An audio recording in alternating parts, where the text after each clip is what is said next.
নমস্কার, সম্মানিত দর্শক শ্রোতাবৃন্দ, শুধু গৌর ভক্ত কৃষ্ণ ভক্তবৃন্দ। আমি আজকে এই স্বর্গীয় বিনয় বাবুর শ্রাদ্ধ অনুষ্ঠানে অক্ষর ব্রহ্ম যোগ নিয়ে এতক্ষণ পদ্য ছন্দে আমি পাঠ করেছি। এখন এই সম্পর্কে কিছু ব্যাখ্যা তো করা উচিত, তাই না? তো আমি আপনাদের কাছে একটা বিষয় তুলে ধরি। শ্রীমদ্ ভগবদ গীতা সম্পর্কে আমার মোটেও কোনো জ্ঞান ধ্যান নেই। আমি এক কৃষ্ণ ভক্তি ভজনহীন নরাধম এক পাষণ্ড। এটা বলতে আমার কোনো লজ্জা নেই, কারণ আমি ভজন সাধনহীন কৃষ্ণ ভক্তিহীন এক অধম মানুষ। মানুষ তো হতেই পারিনি, মানুষ বলাটাও একটা বেশি হয়ে গেল আমার। তো যদি অনাদিরাদি গোবিন্দ, আমি তাকে ভক্তি ভরে এই সময় আহ্বান জানাই, তিনি যেন আমার হৃদয় সিংহাসনে এসে আশ্রয় গ্রহণ করেন, উপবেশন করেন। আর তিনি যদি আমার ওষ্ঠাধরকে কৃপা করে তার পরাক্রমে ব্যবহার করেন, আর আপনাদের মতো সাধুগুরু বৈষ্ণবের যদি একটু কৃপা হয়, আপনারা আমাকে একটু আশীর্বাদ করবেন, তাহলে হয়তো শ্রীমদ্ ভগবদ গীতার এই কথা বলা সম্ভব হলে কিছুটা হতে পারে। কেননা ভগবানের কথা ব্যাখ্যা বিশ্লেষণ করবার যোগ্যতা আমার মোটেও নেই, আমি এক নরাধম আগেই বলেছি। সেজন্য আমি আপনাদের সকলের চরণ ধুলে আমি এখান থেকেই মস্তকে নিচ্ছি, আপনারা একটু আমায় আশীর্বাদ করেন। এখানে দেখি যে অনাদিরাদি গোবিন্দ কি বলছেন অষ্টম অধ্যায় অক্ষর ব্রহ্মযোগে, আর কেন শ্রাদ্ধ অনুষ্ঠানে আমরা এই অষ্টম অধ্যায় অক্ষর ব্রহ্মযোগ নিয়ে আমরা আলোচনা করি। এটা একটা অতীব গুরুত্বপূর্ণ একটি বিষয়। যেমন এখানে অর্জুন প্রশ্ন করে গেলেন। কি প্রশ্ন করছেন অর্জুন? আমি যেহেতু শ্লোক বলে গেছি, বাংলায় বলি। অর্জুন ভগবান শ্রীকৃষ্ণকে লক্ষ্য করে প্রশ্ন করছেন, হে কৃষ্ণ, ব্রহ্ম কি? আমরা সবাই ব্রহ্ম, পরম ব্রহ্ম এই শব্দগুলোর সঙ্গে আমরা সকলেই প্রায় কম বেশি পরিচিত, তাই না? হিন্দু সম্প্রদায়ের মানুষ আমরা জানি এই শব্দগুলো, যে ব্রহ্ম, ব্রহ্মা, বিষ্ণু, তারপরে মহেশ্বর, এনাদের নাম তো আমরা জানি। তো ব্রহ্ম আর ব্রহ্মা শব্দগত এবং অর্থগত একটা বিরাট পার্থক্য আছে। কিন্তু এখানে তিনি বলছেন যে ব্রহ্ম কি, অধ্যাত্ম কি, কর্ম কি, অধিভূত এবং অধিদৈব কাহাকে বলে, আর অধিযোগ্যটাই বাকি। অর্জুন মারাত্মক প্রশ্ন করে বসলেন। একই শ্লোকের মধ্যে বেশ কয়েকটা প্রশ্ন তিনি করেছেন, খুব গুরুত্বপূর্ণ প্রশ্ন। কাকে প্রশ্নটা করলেন? অনাদিরাদি গোবিন্দ ভগবান শ্রীকৃষ্ণকে। ঠিক জায়গা মতো প্রশ্নটা করেছেন, তাই না? জায়গা মতো প্রশ্ন করেছেন। এখানে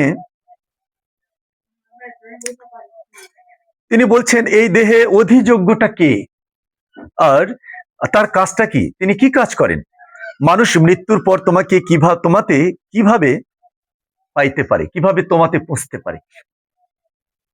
এই যে কেন শ্রাদ্ধ অনুষ্ঠানে এটি পড়া হয়, প্রশ্নের অর্থগুলো শুনেছেন তো? যেন এটা মানুষের সে পরকালের জন্য যেন হয় আমাদের জীবন পথের একটা পাথেয়, পরকালের যেন অমূল্য একটা সম্বল আমাদের হয়, সেই জন্য এই প্রশ্নটা তিনি করে বসলেন। আর এই জন্য শ্রাদ্ধ অনুষ্ঠানে এটা পাঠ করা এত গুরুত্বপূর্ণ। এবার ভগবান উত্তর দিচ্ছেন। তিনি বলছেন কি, হে অর্জুন, পরমাত্মা ব্রহ্ম, যে পরমাত্মা সেটি হচ্ছেন ব্রহ্ম বস্তু, জীবাত্মা হচ্ছেন অধ্যাত্ম। আমাদের মাঝে যে জীবাত্মা আছে সেই জীবাত্মা অধ্যাত্ম। আর যজ্ঞাদি যে কর্ম, সেটাই কর্ম। আমরা কর্ম বলতে যা বুঝি, আপনি ব্যস্ত হেন না, সে কোথায় বসবে না বসবে তার এখন মানসিক অবস্থায়, ওখানে বসার দরকার হলে বসবে, ঠাকুর ডেকে নেবেন তাকে। আচ্ছা, আর তিনি কি বলছেন যে আমরা কর্ম বলতে কি আমাদের একটা ধারণা আছে যে জাগতিক ভাবে আমাদের যে কৃত কর্ম, যা আমরা নিত্য নৈমিত্তিক জীবন ধারণের জন্য, জীবন জীবিকার জন্য, পারিবারিক কর্ম সম্পাদনের জন্য, আমাদের নিজেদের কল্যাণের জন্য, মঙ্গলের হেতু যা করে থাকি, সেগুলোকে আমরা কর্ম বলে অভিহিত করি, তাই না? কিন্তু ভগবান বলছেন যে না, এই সম্পর্কে আমাদের একটা ভ্রান্ত ধারণা আছে। কর্ম এগুলো ঠিকই, এগুলো তার অকর্ম নয়, এগুলো কর্ম, কিন্তু প্রকৃত পক্ষে শাস্ত্রের ভাষায় কর্ম বলতে যজ্ঞাদি যে কর্ম, সেটাই প্রকৃত কর্ম। এটা ভগবানের কাছে অতীব প্রিয়। যেমন আজকে আমরা একটা কর্মে বসেছি, এখানে কি কর্ম হচ্ছে? এখানে একটা গীতা পাঠ হচ্ছে। আপনারা সংসারের সমস্ত কাজ কাম ত্যাগ করে আজকে শ্রীমদ্ ভগবদ গীতার ভগবানের মুখ নিঃসৃত এই মধুর বাক্য, পবিত্র বাক্য শ্রবণ করার জন্য আপনারা বসেছেন। এই জন্য এটা হচ্ছে এই গীতা যজ্ঞ। এটা গীতা যজ্ঞ হচ্ছে, তাই এটাই প্রকৃত কর্ম ভগবান বলছেন। ভগবানের উত্তরের অর্থটা এরকমই বোঝায়। তারপরে তিনি কি বলছেন দেখেন, অস্থায়ী যে বস্তু আমাদের চোখের চারিপাশে, আমাদের আশেপাশে যে জিনিসগুলো দেখি যা অস্থায়ী অনিত্য বস্তু, যা আজ আছে কাল নেই, এই বাড়ি গাড়ি, বৃক্ষ তরুলতা, ফল মূল ইত্যাদি, তাই না?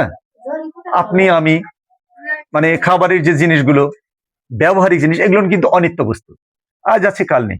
আজকে একটা বৃক্ষ আপনি দেখছেন কি সুন্দর ফলবন্ত বৃক্ষ, ফল দান করছে, ওরা আমাদেরকে পরিতৃপ্তি দান করছে, কিন্তু এই ফলের গাছটা যখন আস্তে আস্তে বয়স হয়ে যাবে, তখন গাছটা একসময় কেটে যখন ফল দেওয়া বন্ধ করবে, তখন কি হলো, এই গাছ আর রাখা যাবে না। গাছটা কেটে চিড়ে রোদ্রে শুকিয়ে তখন কি করছেন মায়ের আমার, আখার ভিতর দিয়ে দিচ্ছেন, জ্বলে পুড়ে ছাই হয়ে যাচ্ছে। পরিণতি কি? শেষ পরিণতি ছাই, আর কিছুই নেই, নিঃশেষ হয়ে গেল অগ্নিতে দগ্ধ হয়ে, তাই না? তাহলে এগুলো কি বস্তু? অনিত্য, অস্থায়ী বস্তু। তো সেটা বলছেন ভগবান যে অস্থায়ী বস্তুকে বলা হয় অধিভূত। আচ্ছা, ভালো কথা। আর ব্রহ্ম অধিদৈব, ব্রহ্ম বস্তু তিনি অধিদৈব, আমি অন্তর্যামী অধিযোগ্য। ভগবান নিজেকে এখানে প্রকাশ করলেন। মামনি, আপনি এদিক ওদিক চাইেন না, গীতার কথা শোনেন, অন্যদিকে আন ভাবেন না, আপনার মঙ্গল হবে। এই বিনয় বাবুর মতো সবার গতি একসময় হবে, সবারই দুই চোখ একসময় বন্ধ হবে, আমরা মরে যাব একসময়। তাই এখানে বসে গীতার কথা শ্রবণ করেন। তো ভগবান বলছেন, এখানে ধরা দিলেন তিনি বলছেন যে আমি হচ্ছি অধিযোগ্য।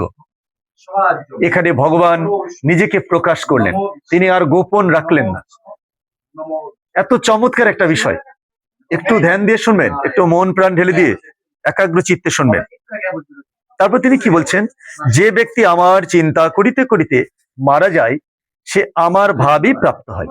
মানুষ যাহা যাহা ভাবিতে ভাবিতে মারা যায়, সেই সেই ভাব লইয়াই আবার জন্মগ্রহণ করে।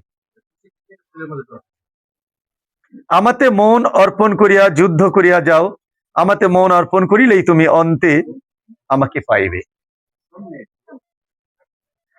আমাকে কি বলছে, আমাতে মন অর্পণ করিলেই তুমি অন্তে আমাকে পাইবে।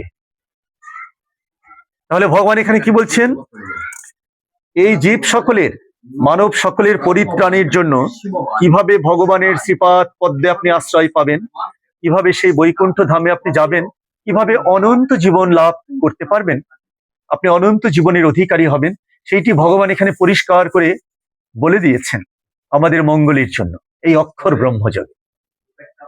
বিষয়টি বুঝতে পেরেছেন যে কেন এত গুরুত্বপূর্ণ, এবং শ্রাদ্ধ অনুষ্ঠানে কেন এটা এত সমাদরের সঙ্গে পাঠ করা হয়।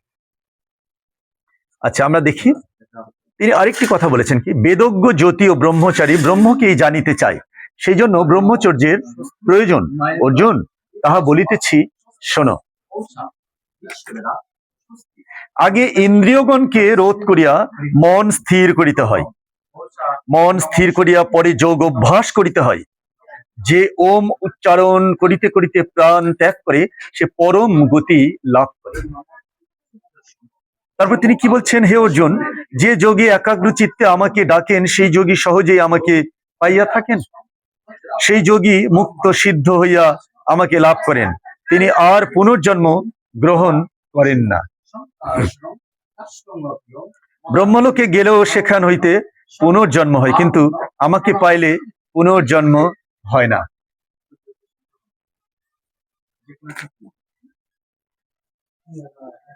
মানুষের 1000 যুগে ব্রহ্মার একদিন, এবং এইরূপ 1000 যুগে ব্রহ্মার এক রাত্রি। জ্ঞানী ব্যক্তিরা ইহা জানেন। দিবাভাগে ব্রহ্মা প্রকাশিত থাকেন, তখন জীবের সৃষ্টি হয়। রাত্রিতে ব্রহ্মা সুপ্ত থাকেন, সেই সময় জীবগণ লয় প্রাপ্ত হয়। এভাবে জীব ব্রহ্মার দিনে জন্মগ্রহণ করে, ব্রহ্মার রাত্রিতে লয় পায়। পরম ব্রহ্ম বা পরমাত্মা অব্যক্তেরও অতীত, তাহার মৃত্যু নাই, তিনি নিত্য ও সনাতন। অব্যক্ত অক্ষর শ্রেষ্ঠ গতি, সেই আমার শ্রেষ্ঠ স্থান, তাহা পাইলে পুনর্জন্ম হয় না। হে অর্জুন, পরম ব্রহ্ম সর্বব্যাপী, তিনি ভক্তি দ্বারা তাহাকে লাভ করা যায়। এখন দেখুন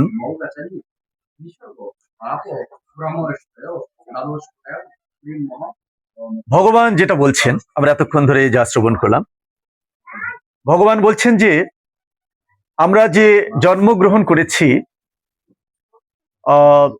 প্রকৃতির নিয়ম অনুসারে পিতামাতার মিলনের মধ্য দিয়ে আমাদের জন্ম হয়েছে। একটা নির্দিষ্ট সময় নিয়ে আমরা ধরাধামে এসেছি, তাই না? কেউ বা হয়তো 60 বছর, কারো 70-80 বছর, কেউ বা 100 বছর বাঁচে, অনেকে আবার 120-25 বছর বেঁচে থাকে, এরকমও নিদর্শন আছে। আমাদের ওখানে এমন ব্যক্তি ছিলেন যে 115 কি 16 বছরে তিনি মারা গেলেন। তো যদি আমাদের এই জীবন কালটাকে আমরা 100 বছরের মতো ধরি, কল্পনা করি, তাহলে আপনার কাজ কি, আমার কাজ কি? মাতৃগর্ভ থেকে ভূমিষ্ঠ হওয়ার পর শিশুকালে তো পিতামাতার আদর স্নেহে আমরা লালিত পালিত হয়েছি, তাই না? তারপরে শিশুকাল থেকে কৈশোর, কৈশোর থেকে যৌবনে পদার্পণ করেছি। এখানে আমাদের যে কাজ, আপনি যে কাজেই নিয়োজিত থাকুন না কেন, যার যে কর্ম, কেউ বা হয়তো কৃষি কর্ম করেন, কেউ বা ব্যবসা বাণিজ্য করেন, কেউ বা চাকরি বাকরি করেন, কেউ বা ডাক্তারি করেন, কেমন, কেউ বা উকিল মুক্তার, যারা বুদ্ধিজীবী মানুষ, পেশাজীবী বুদ্ধিজীবী, হ্যাঁ, এই ধরনের আছেন অনেকে। তো আমাদের প্রত্যেকেরই এই যে কার্যকলাপগুলো, এই কাজের মধ্য দিয়ে আমরা কি করব? আমরা ভগবানকে স্মরণ করব। ভগবানকে স্মরণ করব, অনাদিরাদি গোবিন্দের শ্রীচরণ কমল চিন্তা করব মনে মনে।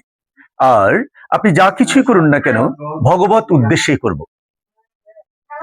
যদি আপনি ভগবানকে সামনে না নিয়ে ভগবানের প্রীতির জন্য কিছু না করেন, তাহলে সেটা কাম্য কাম হয়ে গেল। শাস্ত্র বলছে কি, যে আত্মেন্দ্রিয় প্রীতি ইচ্ছা তারে বলি কাম, কৃষ্ণেন্দ্রিয় প্রীতি বাঞ্ছা ধরে প্রেম নাম। নিজের আত্মতুষ্টির জন্য আমরা যা কিছু করি তার সকলই কাম পর্যায়ভুক্ত, আর ভগবানের প্রীতির জন্য, তার সন্তুষ্টির জন্য আমরা যা কিছু করি সেটা হচ্ছে প্রেম। অনাদিরাদি গোবিন্দ ভগবান, তিনি কিন্তু প্রেম ভক্তিরই আকাঙ্ক্ষা করেন। ভক্তদের কাছে, তার সৃষ্টিকুলের কাছে তিনি কি কামনা করেন? যে তিনি অন্য কোনো দ্রব্য কিন্তু চান না। আপনি কোনো কিছু দেবেন, হ্যাঁ, তিনি শাস্ত্রে বলেছেন শ্রীমদ্ ভগবদ গীতায়, যে পত্রং পুষ্পং ফলং তয়ং ইত্যাদি ইত্যাদি, এই কথাগুলো বলে গেছেন। তার অর্থটা হলো যে আপনি ভক্তির সঙ্গে পত্র, পুষ্প, ফুল, ভোগ, রাগ যা কিছু নিবেদন করেন না কেন গোবিন্দের কাছে, তিনি সাদরে সেটা গ্রহণ করেন। সেটা ঠিক আছে, কিন্তু ভগবান সেটার জন্য ব্যাকুল নন। তিনি এই সৃষ্টিকুলের কাছে, মানব সকলের কাছে, ভক্তবৃন্দর কাছে কি চান? তিনি চান প্রেম আর ভক্তি। সেটাতে যে ভক্তির সঙ্গে আপনি তার শ্রীচরণ কমল চিন্তা করবেন, তাকে ডাকবেন, এবং যে কর্ম করলে ভগবান সন্তুষ্ট লাভ করেন, প্রীত হন। আচ্ছা, আমাদের যে বিষয়গুলো এখন দেখি, অনেক সময় আমরা কর্মের মাঝে অনেক কিছু অকর্ম করে ফেলি, তাই না? কর্ম, অকর্ম, বিকর্ম। কর্মটাকে 3টা ভাগে ভাগ করা হয়। কি কি কর্ম বলতে আমরা আমাদের কৃত কর্মটাই কর্ম। অকর্ম কি? অকর্ম শব্দের অর্থ হচ্ছে কর্মহীন থাকা, কর্মবিহীন সময় কাটানোটা হচ্ছে অকর্ম। আর বিকর্ম কি? যা ভগবানের নিষিদ্ধ কর্ম, যে কর্মগুলো করলে ভগবান অসন্তুষ্ট হন, সেগুলোকে বলা হয় বিকর্ম, অর্থাৎ বিকৃত রূপে। আপনি তিলকের উপর পা দিয়ে আসলেন কেন? তিলকটা এখানে রাখেন, ওই যে তিলকের পাত্র ওখানে, এদিকে তিলকটা প্রণাম করেন, করে এই যে এখানে রাখেন, ওইখানে রাখেন, ওইখানে আলাদা রাখেন, হ্যাঁ, ওইখানেই প্রণাম করেন ওখানে। আর আমাকে প্রণাম করবেন না, আমি কাউকে পায়ে হাত দিতে দিই না। আর তাছাড়া এখানে হচ্ছে ভাগবত আছে। এখানে আমরা কি দেখি, যে এই যে কর্মগুলো, এটা প্রাথমিক 3টা অবস্থা আছে কর্মের। এছাড়াও কর্মটাকে আরো বিভিন্ন ভাবে আখ্যায়িত করা হয়। সকাম কর্ম, নিষ্কাম কর্ম, যোগ্য কর্ম, তাই না? সৎকর্ম, অসৎকর্ম, মহৎ কর্ম, ইত্যাদি ইত্যাদি। তো আমাদের এই যে বিষয়গুলো, ভগবান তাহলে কি পছন্দ করেন? ভগবান আপনি যেন সদাচারী হন, সাত্বিক গুণের অধিকারী হন, তারপরে যে কাজ করলে আপনার নিজের জীবনের পারমার্থিক কল্যাণ সাধিত হবে, যে কর্মের দ্বারা জীব সকল, সমাজ উপকৃত হবে, ভগবান চান যেন আপনার আমার দ্বারা সেই সকলের কাজ কর্ম সাধিত হয়। আর এরপরেও আরেকটা কাজ আছে, সেটা হচ্ছে ভগবত উদ্দেশ্যে কাজ করা। সকল কাজকে যদি আপনি ভগবানের প্রীতির উদ্দেশ্যে, ভগবানের শান্তির জন্য যদি মনোভাব মনের মধ্যে পোষণ করে রেখে যদি সেই কাজটা করেন, তাহলে এই কাজটা, এই কর্মটার কর্ম থাকলো না, সাধারণ কর্ম থাকলো না, এই কর্ম কি হলো? যোগ্য কর্মে পরিণত হয়ে গেল। ভগবান চান যেন আপনি আমি প্রত্যেকেই কর্মযোগী হই, যেন কর্মযজ্ঞের অনুষ্ঠান করি। ভগবান সেই কথাটা এই অক্ষর ব্রহ্মযোগে আরেকটি বার বলে গেলেন। সুতরাং আমরা এইভাবে কর্ম করার জন্য আজকে আমাদের এক মহান ব্রত এখান থেকে গ্রহণ করতে হবে। এখন আমার প্রশ্ন আপনাদের কাছে, আমরা কি প্রস্তুত যে ভগবান যা চান সেইভাবে কর্ম করার জন্য? আমরা কি প্রস্তুত? আজকে এই জন্য মামুনিকে বলছি যে আপনি অন্যদিকে অন্য মনস্ক না হয়ে এখানে ভগবানের কথা শ্রবণ করেন। আমি যে কথাগুলো বলছি, আমি তো আর ভগবান টগবান নই, তাই না? আমি এক নগণ্য, এক সাধারণ নরাধম এক পাষণ্ড, আগে বলেছি, ভগবানের সৃষ্টি, একটা ক্ষুদ্র সৃষ্টি মাত্র। তো কিন্তু যে পাঠ করছি আমি, যে বাক্যগুলো আমি বলছি, ভগবান আমাকে দিয়ে যা বলাচ্ছেন তা কিন্তু ভগবানের মুখ নিঃসৃত বাণী, নিঃসন্দেহে সেটা ভগবানের কথা। সেই কথাগুলো আমি বলছি, আপনারা সেটা ভালো করে শ্রবণ করেন। এবং আমাদের আজকে যে একটা মানুষ চলে গেল ধরাধাম থেকে, আজকে আপনি আমি কোনো কিছু টেরই পাচ্ছি না, কিন্তু আপনাকেও ভাবতে হবে, এই যে বাড়ি গাড়ি দালান কোটা, পুত্র কন্যা, টাকা পয়সা, চাকরি বাকরি, ব্যবসা বাণিজ্য, অতুল ঐশ্বর্য, আপনার প্রচুর সম্পদ, ধন সম্পদ, কোনো কিছু আপনার সঙ্গে যাবে না। সবকিছু ত্যাগ করে আপনাকে কি করতে হবে? সেই সেই ধরাধামে যেতে হবে, সবকিছু ত্যাগ করে।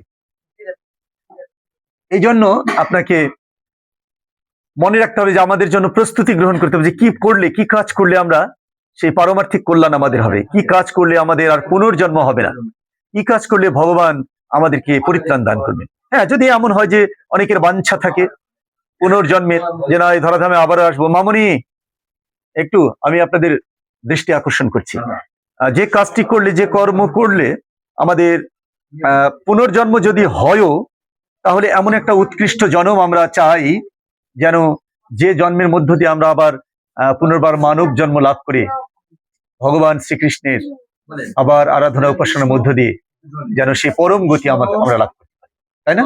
জন্ম যদি হয়, বলা যায় না আমাদের জন্মে আবার আশা লাগতে পারে, কার পুনর্জন্ম হবে আর কে কে বৈকুণ্ঠে স্থান পাবেন, এটা তো আমি আপনি নিশ্চিত করে বলতে পারি না।